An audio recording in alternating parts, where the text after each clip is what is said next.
Well, thanks everybody for coming in, and those of you who are online. My name is Kevin Schindler. I've been at Lowell for 31 years, so I'm no longer a newcomer there. And there's so much great history in our town.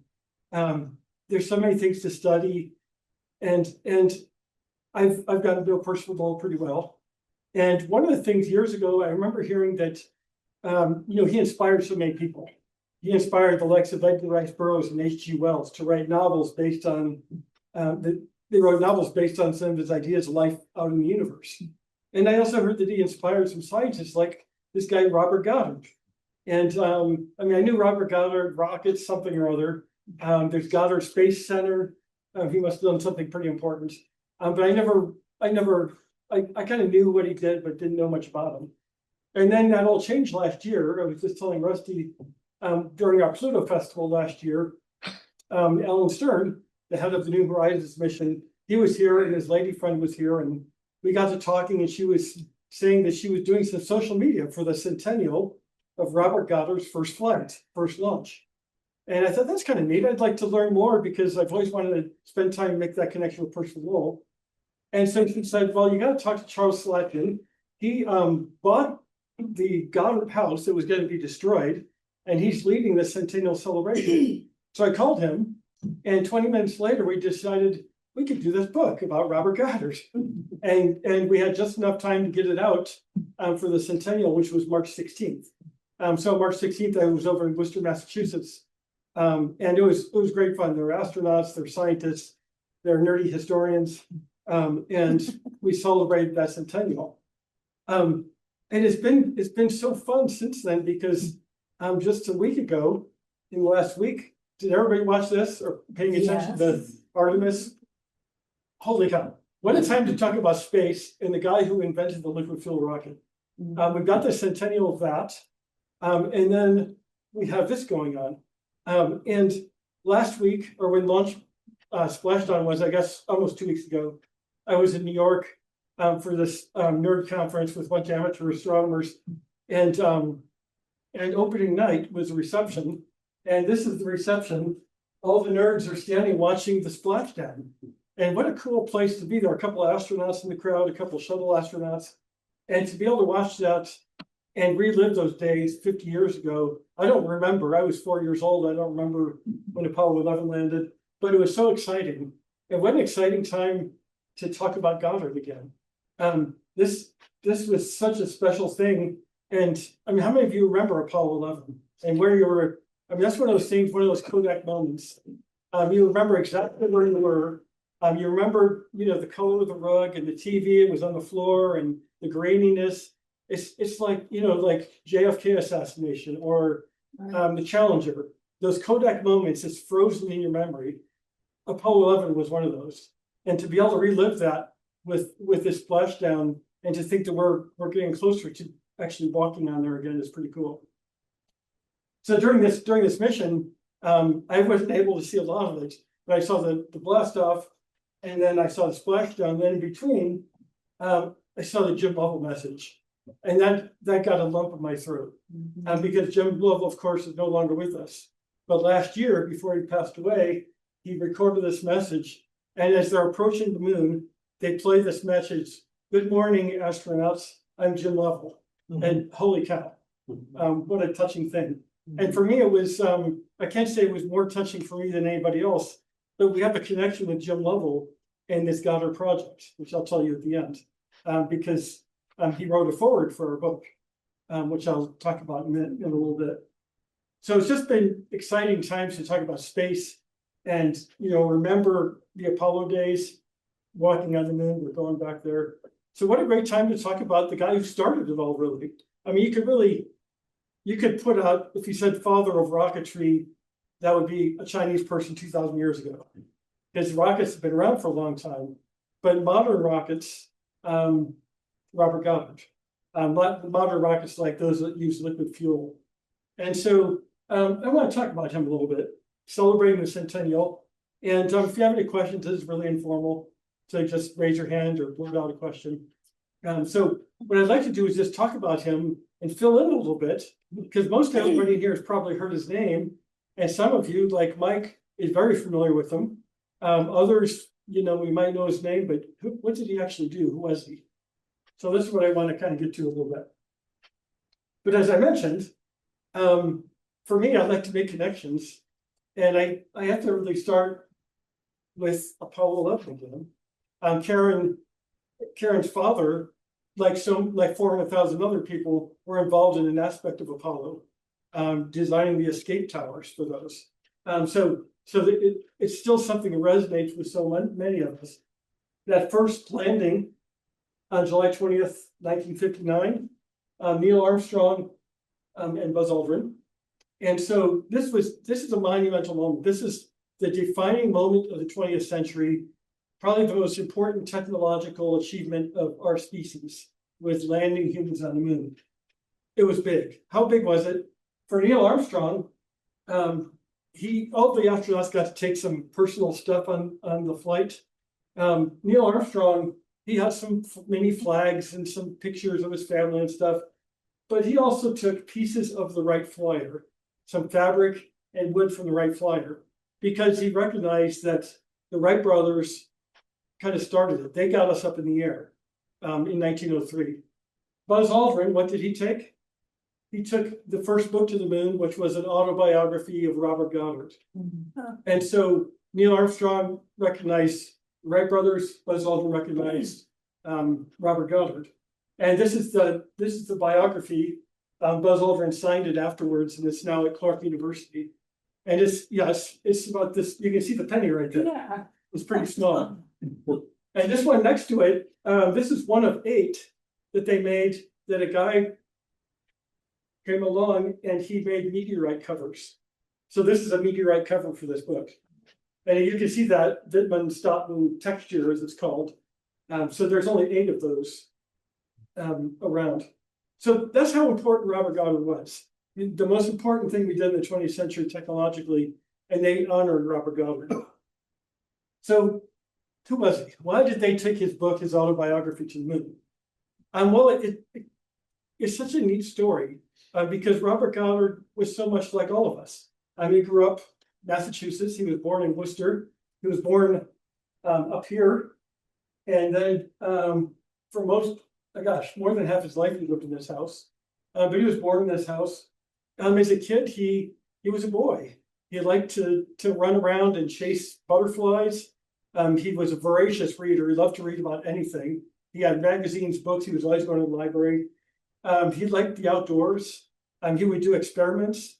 Like he remembers when he was about 4 years old, doing an electricity experiment. He would shuffle his feet on the ground to see if he could create electricity. And his mom at one point told him, if you're not careful, you're going to take off and not going to come back. And that was his last electricity experiment. But this is a house where that was in the family for 150 years. And this is the house I mentioned before. It still stands there. It was going to be torn down a few years ago. And Charles Slatkin, who lives in Worcester, he said, we can't let that happen. And he bought the house. And he's now converting the house. Downstairs is a museum, and upstairs is an apartment where like a student can live and be a caretaker for the place. So when I researched the book, I stayed in the house. And how cool is that? To do a study on somebody and stay in this house where they grew up. So I mentioned as a kid, he wrote a lot. And one of his favorite books throughout his life was H.G. Wells' The War of the Worlds. And the first time he read it was actually a serialized account, because back then it was typical for books to be published in newspapers in serial form. They would do, like a chapter a week in the newspaper. So this is in the Boston Post. But what's cool about it is this is not the actual War of the Worlds. This is an adapted version. And somewhere, if you blow this up, it says, printed with permission of H.G. Wells. But he commented and said, nobody got my permission to do this. But it was before copyright laws were really a big thing.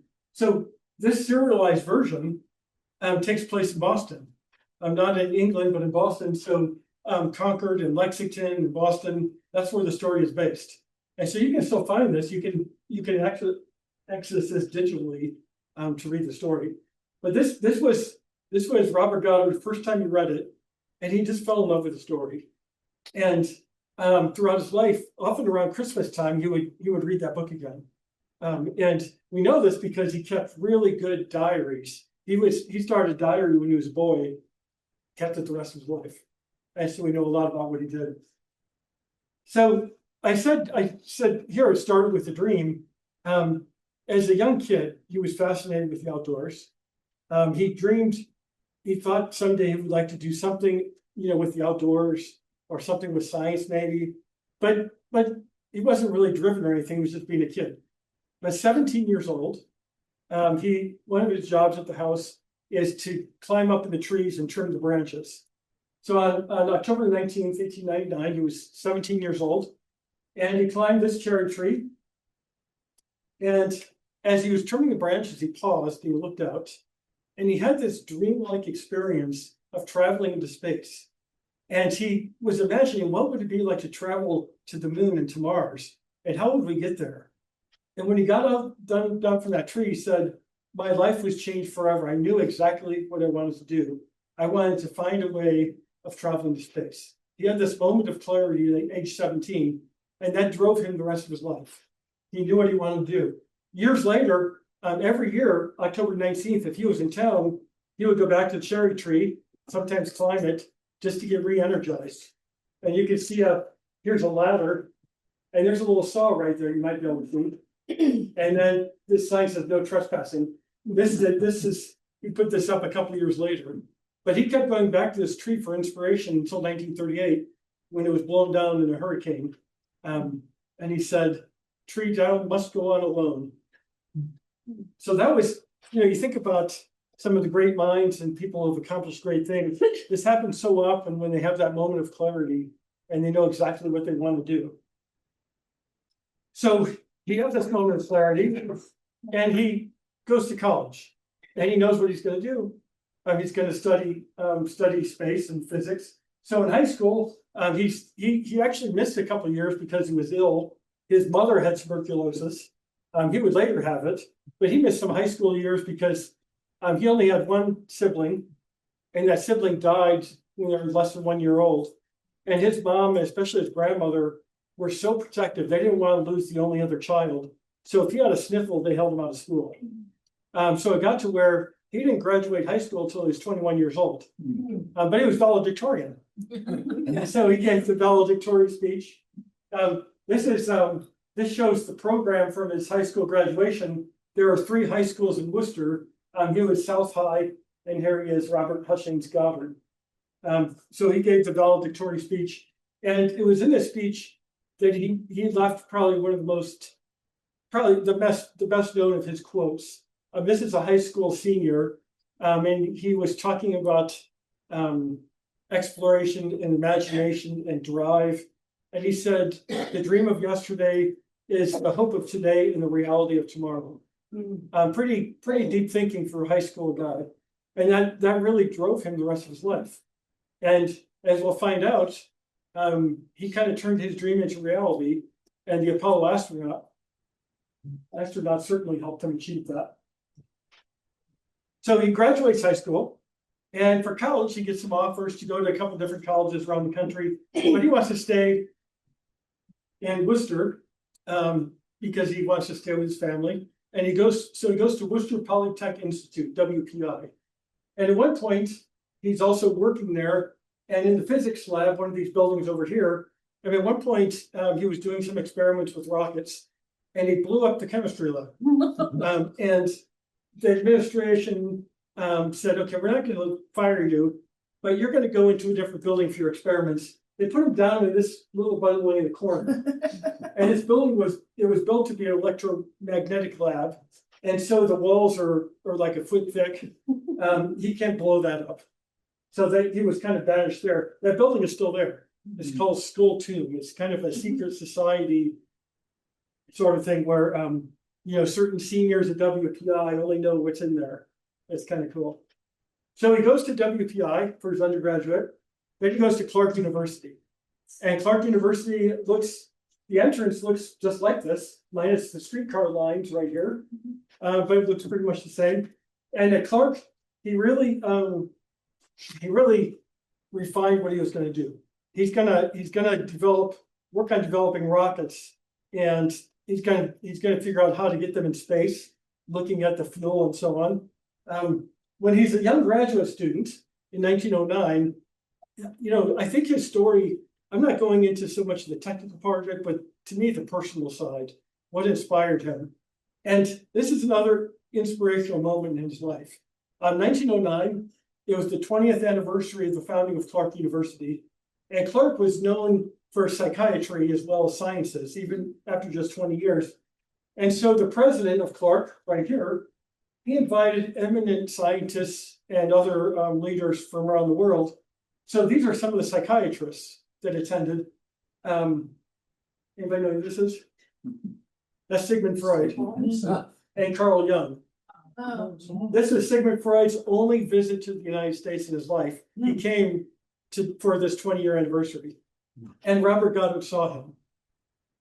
And in fact, if you go to Clark University today, there's a statue of Sigmund Freud recognizing his only visit to the U.S. Where's Clark University? It's in Worcester. It is in Or Worcester. Worcester, depending on who you want to call it. Yeah, Worcester. So it's a gorgeous campus. If you ever get in that area, it's worth stopping and seeing. So there are some of the scientists that were there. Again, an eminent group. Here's Ernst Rutherford and Albert Michelson, both Nobel laureates. And then look at the back, this graduate student. There's Robert Goddard. He looks a lot older than his 20s right there. He looks like he fits in with these guys kind of. So here he is, a young graduate student, and he's rubbing shoulders with Nobel laureates. What an inspiration that was. And it showed him that he was on the right path to what he wanted to achieve. So he gets his PhD, he stays and works at WPI for a year or two, and then he gets a job offer at Princeton University. And it's funny, if we replay time, you wonder how things would have played out if things changed. He was at Princeton less than a year, and during spring he got sick, got a cough, and it kept getting worse. And so during spring break he went home to Worcester, and he was diagnosed with TB. And doctors apparently told his parents he's not going to make it. He only has a couple of weeks to live, they said. But he, whether it was for perseverance or blind luck or whatever, he said, I'm not done yet. And so he stayed at home and he slowly recovered. He had a pretty rigorous recovery plan. And he, over the course of weeks and months, he slowly got better.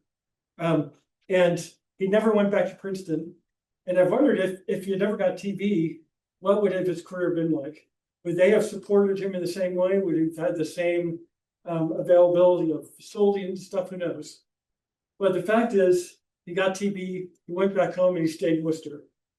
And so as he started getting better, some of his old professors at Clark University said, we want you to work.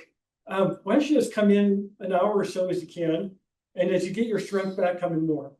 And so they were really helpful. He did that for a little while, and then started getting healthier, came back, and finally they said, okay, you're healthy, we want you to stay here. And they made him a full professor at Clark University. Eventually, he became the head of the department. The head of the department before him committed suicide, of all things. And then the college leader said, why don't you become director now? And so he was the director of the physics department for decades after that. Even when he wasn't even living there anymore, when he moved to New Mexico, he was still head of the department. So we're in the mid-19 teens.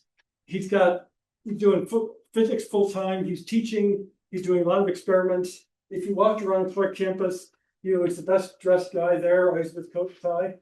And he really worked a lot with solid fuels because that's what rockets use, solid fuels or gunpowder. And so he did a lot of experiments with that, a little bit with liquid propulsion, like gasoline and kerosene and stuff. But mostly he started with solid fuels. He also did something else pretty significant, because at this time, the majority of scientists thought that you couldn't send a rocket into space because you need oxygen, you need air, for the propulsion to push against. In a vacuum, there's nothing for that propulsion to push against. Goddard said, I wonder if that's really true. And so he devised two experiments. One of them is this big oval. He essentially launched a little rocket inside this oval, and it flew around and around. This is a vacuum inside. And he showed that not only would a rocket work in a vacuum, but it would work better because there's no drag from the air to pull down. And so, he published a paper about this. And in 1920, the New York Times heard about this guy. He was nicknamed the Moon Man, which he didn't like very much. He was just trying to build rockets that would get in space, eventually further out, but right now just launch rocket. And the New York Times poked fun at him, and they said, this guy doesn't know what he's talking about. Everybody knows a rocket won't work in space. So 49 years later, just a few days before Apollo 11 launched, the New York Times wrote a retraction and said, he was right. Turns out you can't launch in vacuum. And so he never saw that the New York Times do that.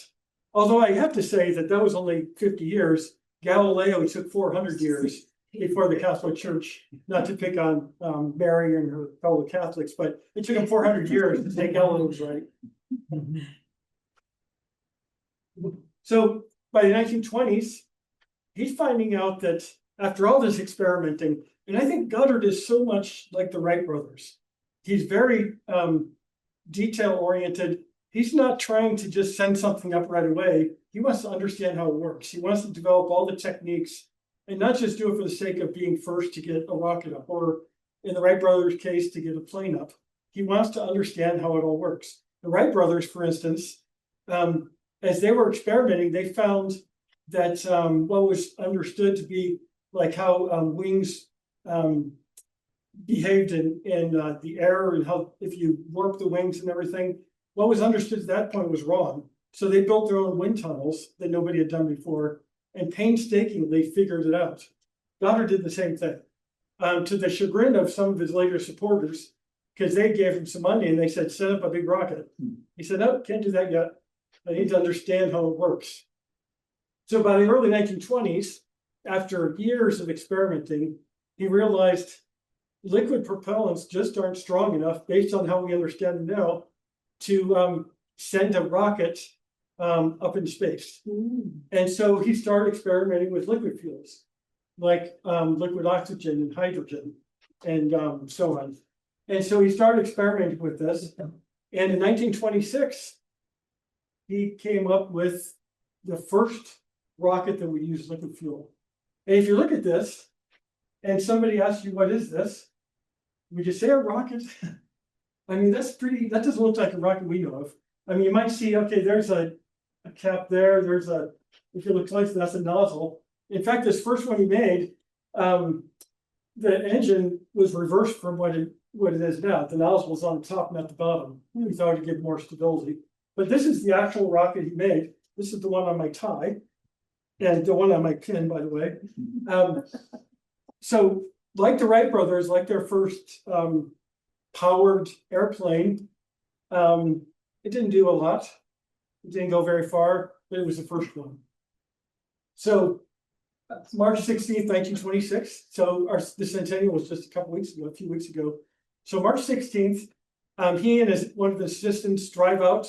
And today NASA has a big crawler, and the crawler, you put the rocket on, it goes very slowly and moves across. They put it in the back of the pickup truck and went down the bumpy road and got to his Aunt Effie's farm, which was a couple miles away, because turns out he started launching some rockets at Clark University, and he tried to do it under the cover of night when most people would be asleep, but the janitor caught him and he got in trouble. They said, you can't launch here anymore. And so he went out to Aunt Effie's farm, and it was a farm where she grew vegetables and stuff like that. So here he is on March 16th with the rocket. This is before launch. So this entire thing is the rocket mechanism. This dark part of this frame, that's just what is supporting it. But the rocket itself, these there are gas pipes and they're bringing the fuel to the rocket. Again, it doesn't look like a modern rocket. And So to the tell you, rocket's it's gonna pull rather than push? right, exactly. And he thought that would add more stability, but as it turns out, it didn't. So just that first one, he had the motor on the top. So this is the motor right here. And this is how archaic this is. This is one of his team. Now Goddard is standing back here behind a barrier, and his wife Esther, who documented everything. She has a video, and he's got a blowtorch on the end of this pole. And so he holds it up there, it lights, and then he runs really fast. And then Goddard is standing over here, and he opens a valve that leads the fuel up here to actually light the propulsion. And this picture is a still from Esther. We'll talk about Esther a bit more, but Esther is as important as Robert because she was his life partner, his business associate. She sewed all the parachutes. She made lunch for the team. She took videos of all his launches, which was critical. So this is a still from one of the videos she took. So she's videoing it. He lights it, and it's lit. And Esther started the video, but the video only lasts 7 seconds. And then you have to rewind it. It's this old thing called a sept camera. And so she's videoing, nothing happens. The camera runs out, so then she has to stop and rewind it. As it's rewinding, the rocket launches. And so we don't have the launch on film. This after she rewound, then she started filming again. If you look closely, here's this wind barrier right here. And this is the base of the rocket. This is NFE's farm. And the barn, if you look closely at the barn, you see that white patch? That's smoke from the rocket launch. So she was able to capture that afterwards. So that's what we have of the launch. And what a dramatic thing this was. It went up for 2 seconds. It went up for about 40 feet and then went over a couple hundred feet and then dove into the ground. There was no steering or anything, it just went up. And you would think, okay, what's the big deal? But it was the first liquid fuel rocket. That night, Goddard wrote in his diary, sent the rocket up and it went up this far and everything. But then the next day he wrote more about it and wrote how significant this moment was. Like the Wright brothers, you have to start somewhere. And so as the Wright brothers took us into the air, he's on his way to taking us to space. So he continues his experiments. And I mean, the first several rockets he flew didn't go very far. He was still trying to figure out things like how to feed the fuel into the rocket, because you're using liquid and it has to be pushed upward. He didn't have any pumps or anything. At one point, he fed a gas in there, and the gas pressure would push the liquid up to the motor. That wasn't strong enough, so he eventually developed different kinds of pumps to pump it up there. So there's a lot of things to figure out. In 1929, he launched his 4th rocket from NFEs. And this one is pretty cool because it was the first rocket of any kind that carried a science payload. It was a thermometer, a barometer, and a camera. So that was the first science payload, 1929. And when they lit the rocket, started a little fire, and they put that out. And then the rocket landed. This is the landed rocket. Again, you wouldn't tell that's a rocket, it's the debris left over from it. But there was a couple pieces they couldn't find. So they're after launch, they're walking around looking for the last pieces. And then they hear some noise. And there's a crowd of people coming, and there's police, and there's the fire department. And it turns out that some bystanders heard an explosion, and they thought a plane had crashed. And so they got a hold of the fire department, police, and they were coming to look for survivors. I mean, here's Robert Goddard and his team, just like, what's going on? We just, doing this. Well, that was nice. Nobody was killed, of course, but the fire marshal got wind of this because this made the newspapers. And the fire marshal said, you can't launch from there anymore. You're going to have to find another spot. And so Goddard and his team moved north to it's called Fort Devens, a military base. And they never actually launched anything from here, but they did more experiments here. And so this launch, the first science payload, the newspaper headlines had kind of a negative impact that he had to find another spot. But it also had a pretty positive impact because one of the people who read about this guy trying to send rockets in space was one Charles Lindbergh. And Lindbergh had just flown across the Atlantic 2 years before this. So he was possibly the most famous person in the world right now. He was larger than life.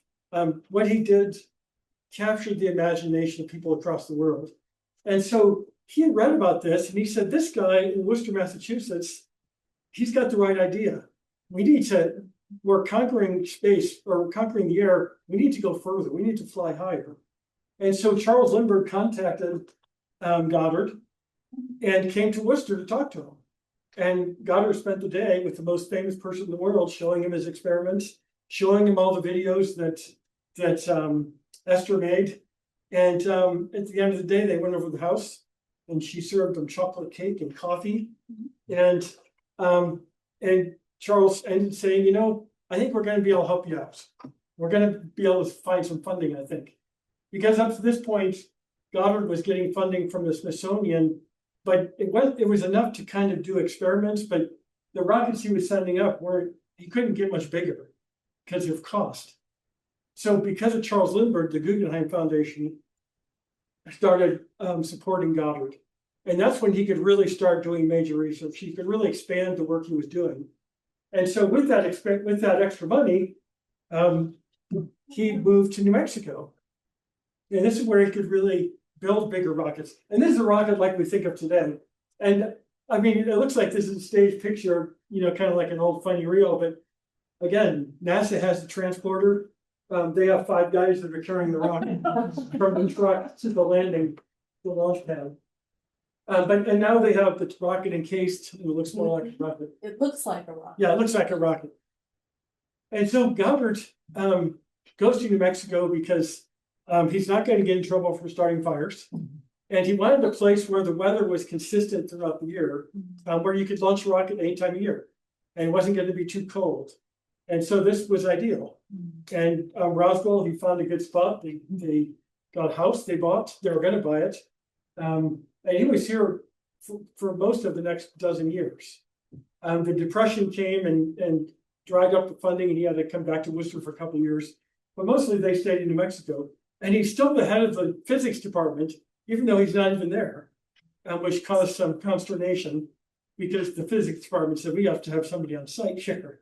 And finally, he resigned. So he spent a dozen years here.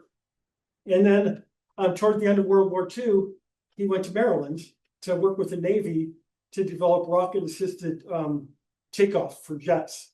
They were getting like aircraft carriers, and you can't have an airplane take off in a regular fashion off of a ship. You have to have some sort of rocket assist to really have it take off. So he was helping with that. And 4 days before World War II ended, he died in Maryland. And his body was brought back to Worcester.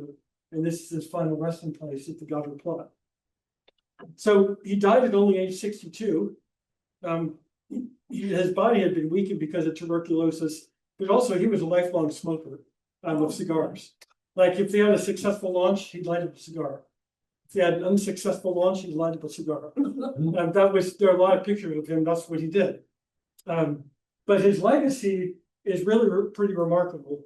We remember that he launched the first liquid fuel rockets, and those concepts are what later engineers used to develop the rockets that are flying to space today, like what Apollo flew.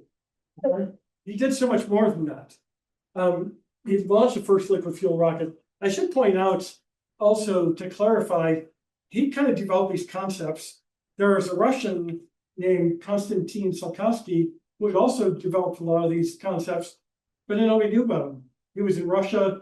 The publications weren't published, so Goddard came up with Goddard came up with this information on his own. And then the Germans also started developing rockets, partly based on what Goddard was doing. So here's Goddard's ideas. And Goddard started developing his rockets They kind of dead-ended. But then others used his concepts and developed rockets, and that's what led directly to modern rocketry. So this rocket right here isn't the grandfather of Artemis, that took the rockets up there, but the concepts that Goddard developed for it. So first liquid fuel rocket, he proved that a rocket will work in a vacuum. That was fundamental to the idea of going to space. Multi-stage rockets. We realized if you have a rocket with one big fuel tank, that's a lot of weight you're carrying. As you burn up the fuel, if you still have the tank, you still have to carry that tank in space. If you have multiple stages, stage one burns all the fuel and then you discard it. Stage two burns all the fuel and discards it. So you're not carrying all that dead weight. He developed these concepts. And if, Apollo 11, of the Apollo missions, when they went up, we see these stages as they burn up. Same with Artemis. The first scientific payloads, 1929, gyroscopes. It's one thing to send a rocket into space, it's another thing to steer it, to figure out where it's going to go. So we developed gyroscopes and vanes to do the steering. In World War I, he was working at Clark University, and he really wanted to make his inventions useful for the military. He wasn't a warmonger, but he thought the rockets could be used for a lot of things. And so he developed what became a precursor to the bazooka, this rocket-powered handheld launcher. Weren't those solid propellants? Yeah. And then some other things that he did was solar energy, like using the power from the sun to the energy from the sun to power spacecraft. Things that we're using today. It wasn't developed in his lifetime, but like ion propulsion and solar energy, those are concepts he had. Decades later, we started developing those ideas. So he was truly a man ahead of his time. And we look at all these things he's accomplished, and I think you can look at that and say, okay, he did a lot, but we always know so much less about it if not for Esther. Esther was 18 years younger, so when Robert died, she still had another 40 years of life, and she spent that time documenting everything. All the diaries he wrote, he transcribed them. She transcribed them. These diaries are these little books. Chicken scratch nobody else could read. She transcribed them all, and you can get them online, and you can see the transcribed versions. If I had to read all those, we never would have finished any project because you can't read it. So she did all this, and she also, any possibility of promoting her late husband, she was there. And so in 1969, in May 1969, Clark University dedicated the Robert Goddard Library. And here's Esther. Esther standing next to Ted Kennedy. And here's Buzz Aldrin. Buzz Aldrin was preparing for Apollo 11. This is only a couple months before the mission. But this is how important Goddard's legacy was to him. It was to be at this event. And another person at this event, what's that in that picture there? Another person was Buzz Aldrin's father, because Buzz Aldrin's father was a student of Robert Goddard's. And so there's a neat connection there. Not too long after, I guess in the 1950s, a National Space Council, it was called at one time, they created the Robert Goddard Trophy. And it was awarded to somebody who made the biggest contribution in aerospace that year. And so in 1970, the recipients were Buzz Aldrin, Neil Armstrong, and Michael Collins for Apollo 11. And we're gonna look at a couple other award winners there. So we come full circle. We were just watching the return of humankind to space with Artemis, and it all started with this. It all started with the Wright brothers getting up into the air and Robert Goddard taking us beyond that. One biographer said NFE's farm was the Kitty Hawk of modern rocketry, and Robert Goddard was his Wright brothers. And that really is, I think, appropriate. They both had dreams. They both worked hard. They came up with real basic inventions and then developed it from there. So Robert Goddard's legacy it's, I don't know, you can't understate how important it was. For me, one of the important things about his legacy is what I think about the cycle of inspiration.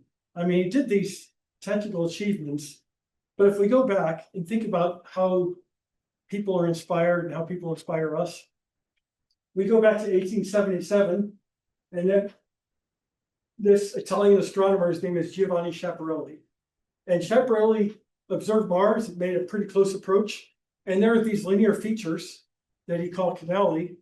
And this inspired a fellow named Percival Lowell to come to Flagstaff, Arizona to found an observatory so he could prove that there's intelligent life on Mars. Percival Lowell's writings inspired writers of his time because, you know, writers write about what's popular at the time. Like there's books coming out centered around COVID and things like that, because that was part of our life. Percival Lowell built this consciousness that there's life in the universe. So we have writers like H.G. Wells, who wrote books based on Percival Lowell's writings. And H.G. Wells inspired Robert Goddard, who inspired the likes of Jim Lovell to go to the moon, and Shannon Lucid and other astronauts who are now inspiring youngsters to go into space. This cycle of inspiration, I think, is really important. And we're not done with Jim Lovell yet, because there's a kind of a fun final thing here. Anybody know who this might be? You might know the name Alan Stern. He's the principal investigator of New Horizons. When he was a little tyke, he read about Robert Goddard and was inspired by him and said, I want to go into science. I want to do space. And he would grow up to lead the New Horizons mission to Pluto and turn Pluto from a little dot to a world. And in fact, again, an example of full circle, Alan Stern and the New Horizons team was awarded the Goddard Trophy after they went up there. So what a great cycle of inspiration. Here's another guy. His name is Charles Slatkin, I mentioned. He grew up during the heady days of Mercury and Gemini, and he loved space. As an adult, he was did video productions, but then he found out that the Goddard house was going to be torn down, so he bought it. He didn't tell his wife for a couple of weeks. He bought it, and the house is now preserved. And now he's started the Robert Goddard Project, and he's now inspiring people. This is Charles right here. He's inspiring students and people of all ages about what Goddard did. And the idea is, it's not just looking at a footnote in history, it's showing that great things happen here, great ideas happen here, and you can have great ideas too. You can be inspired about the space. Yeah, here's a two-scale version of the rocket right there. So the cycle of inspiration, I think it's really important because we all are inspired by something. And this, holy cow, look at what Goddard did. As a final thought, I thought I would give a personal connection why I got interested in this in the first place. I mentioned that during our last Pluto Festival in 2025, Ellen Stern's lady friend, I was talking to her, and she said she was going to be doing some marketing for this Goddard project. I thought that was cool, and Charles and I ended up doing this book. And so I was able to find that connection with Percival Lowell, because in Goddard's diary, he writes about seeing Percival Lowell give a talk. In that 1909, when you had the eminent scientists, Percival Lowell was one of them that was there. And he saw Lowell give a talk. Well, and he's from Massachusetts, right? Yeah, Percival Lowell and Robert Goddard grew up about 3 miles from each other. And slightly at different times, but 3 miles. Lowell was from the elite. Goddard was just working class sort of family. But it's remarkable they grew up only a few miles from each other and a couple decades apart. But their heritage, their legacies would connect forever. And so here's Goddard's diary. And this is actually something you can read. But it says Professor Lowell's lecture on Venus and Evening. Good. That's his inspiration. But there are other things that he got inspired by. But this is his entry in the diary. So as a final thing, here's Charles and Brad Pitt made an appearance here. So if you go today to Worcester, Massachusetts, there's a lot of historic markers and things about the launch. This is where the launch actually took place. And this is along the fairway of hole 9 at the Pacachon Golf Course. So if you go to the golf course, you can go out there and see this today. So as a final thing, that I think is just as a kind of a touching thing, we talked about Jim Lovell leaving a message for the Artemis astronauts. Well, last fall, before Artemis went up and everything, while we were working on this Goddard book, we were thinking, wouldn't it be great to have an astronaut who was inspired by Goddard write a foreword for the book? And I done some research and found that Jim Lovell was, everything he's written, he always talks about Goddard, how he inspired him from a young age. So we reached out, and by the way, Jim Lovell won the Goddard Trophy as part of Apollo 8 that orbited the moon in 1968. And by the way, they're laughing here because this trophy is really heavy. And apparently Richard Nixon, as he's presenting it, he picked it up, almost dropped it. And Jim Lovell's like, give it to me. I'll take it. So anyways, reached out to Jim Lovell through his daughter, Susan. And Jim is 97 at the time, last fall. And I said, we're doing this book and just want to see if your dad might be interested in writing forward. And she responded with a glowing email and said, Dad was so inspired by Goddard, he'd be honored to write a forward. I thought that's pretty cool, Jim Lovell. And so we exchanged some emails, and she sent me the final version. I don't remember the exact day, it was the end of August, maybe or September. So she sent me the final version. And the next week, I was finally getting to merge that forward into the main document. I merged it. I closed the program down. I opened the internet and saw that Jim Lovell had just passed away. And it was eerie. I mean, I'm reading this forward that he just wrote. And so I wrote Susan an email and said, our sympathy and what a great human being, American. And she responded back and said, maybe I've got it here. She said, I'm so glad Dad was able to complete the forward to your book. I do hope you will still be able to use it. And I thought, is that like a trick question or something? Of course we want to still use this. And then she said, Robert Goddard was such an inspiration to him. If you do use it, I would still appreciate a copy. Writing that forward is the last thing Dad did on this planet. And then when Artemis is going up and you see this message from Jim Lovell, it was just a really neat connection. And that's why I like all this stuff so much, of the connections of people and important events and everything.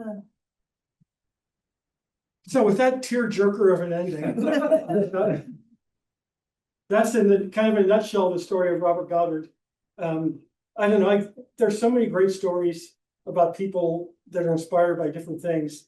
His is a pretty unique story, and I think it's one worth sharing. So thanks for hanging out and listening to me about it.